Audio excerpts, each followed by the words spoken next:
आप एक एथलीट हो और आप अपनी ट्रेनिंग के साथ में एक जॉब भी करते हो तो ये वीडियो आपके लिए है। सबसे पहला क्वेश्चन ये है कि क्या आपको ट्रेनिंग के साथ जॉब करनी चाहिए। अगर आपकी फाइनेंशियल कंडीशन उतनी ज्यादा अच्छी नहीं है, आप बेसिक डाइट और बेसिक इक्विपमेंट्स को अफोर्ड नहीं कर सकते हो, लेकिन फिर भी आपका सपना है कि आप इस फील्ड में आगे जाओ, तो फिर आपको ये चीज जरूर करनी चाहिए। लेकिन अगर आप एक मिडिल क्लास फैमिली से हो जहाँ पे आपको पैसे मिल तो जाएंगे घर से, लेकिन फिर भी आप थोड़ा और एक्स्ट्रा अर्न करना चाहते हो ताकि आप और अच्छी डाइट ले पाओ, तो फिर ये चीज ऑप्शनल है, आप ऐसा कर सकते हो। और अगर आपको कोई भी फाइनेंशियल प्रॉब्लम नहीं है और आपका कोई और अल्टरनेटिव करियर गोल नहीं है, आपको सिर्फ स्पोर्ट्स में ही जाना है, तो फिर आपको इस चीज पे ज्यादा ध्यान देना चाहिए। लेकिन अगर आप कोई और स्किल सीखना चाहते हो, कुछ और लर्न करना चाहते हो, तो आप फिर भी कर सकते हो। लेकिन ये वीडियो सिर्फ उन एथलीट्स के लिए जो अभी जॉब कर रहे हैं या फिर करने का सोच रहे हैं। अब अगर आप ऐसा कर रहे हो तो फिर आपको किन चीजों पे ज्यादा ध्यान देना चाहिए। सबसे पहली चीज है टाइमिंग। मतलब आपका जो ट्रेनिंग का टाइम है, आपको उसे इस तरीके से शेड्यूल करना होगा कि उससे आपकी ट्रेनिंग पे ज्यादा इफेक्ट ना आए। अगर आपकी जॉब सुबह 9 बजे से शाम के 5 बजे तक है, तो फिर सुबह रेस्ट करके शाम के टाइम पे वर्कआउट करना बेवकूफी है। हमें कोशिश करना है कि जॉब पे जाने से पहले ही हम लोग एक अच्छा वर्कआउट कर लें, क्योंकि जब हम लोग सुबह सो के उठते हैं तब हमारी बॉडी सबसे ज्यादा फ्रेश रहेगी और उस टाइम को हमें वर्कआउट के लिए यूज करना चाहिए ताकि हम उस चीज में ज्यादा अच्छे से फोकस कर पाए। लेकिन वहीं पे अगर आप दिन भर काम करोगे और उसके बाद वर्कआउट करोगे तो तब तक आप काफी ज्यादा मेंटली एग्जॉस्ट हो जाओगे। आप वर्कआउट को कर तो लोगे लेकिन उसकी क्वालिटी उतनी ज्यादा अच्छी नहीं होगी। वहीं पे अगर आपको दिन में 2 बार वर्कआउट करना है तो फिर आपको कोशिश करना चाहिए कि जो मेन वर्कआउट है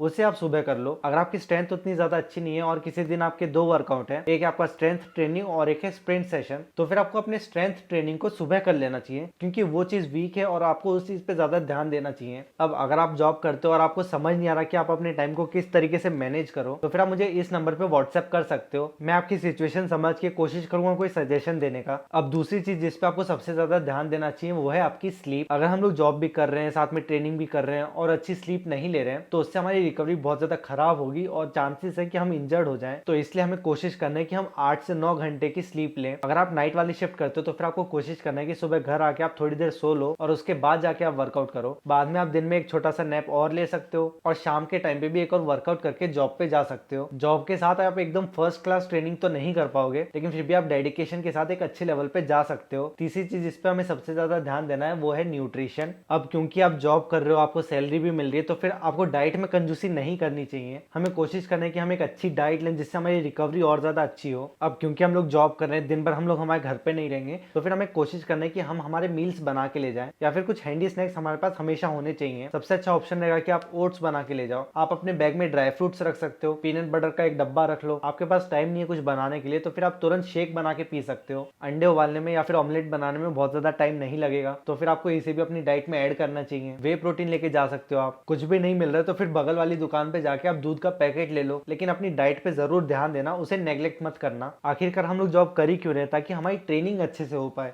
अगर आपका मेन फोकस आपका स्पोर्ट है तो फिर आपको कोशिश करना है कि आपको जो भी सैलरी मिल रही है आप वो पूरी अपने स्पोर्ट्स में लगा दो। थोड़ा बहुत 5-10% आप सेविंग्स के लिए रख सकते हो, लेकिन अपनी डाइट, रिकवरी और ट्रेनिंग से कॉम्प्रोमाइज मत करना। अब लेकिन अगर आप ट्रेनिंग के साथ जॉब भी कर रहे हो तो फिर इसका एक प्लस पॉइंट भी है, और वो ये है कि आपकी जो जॉब या फिर आपका काम है वो एक तरीके से आपकी बॉडी पे रेजिस्टेंस है। अब इसका क्या मतलब है? मान लो आप एक स्प्रिंटर हो और आप स्प्रिंट करते हो। अब अगर आप अपनी स्पीड को बढ़ाना चाहते हो तो फिर हम लोग एक रेजिस्टेंस स्प्रिंट वाला मेथड यूज कर सकते हैं, जिसमें हम लोग स्लाइड को खींचते हैं।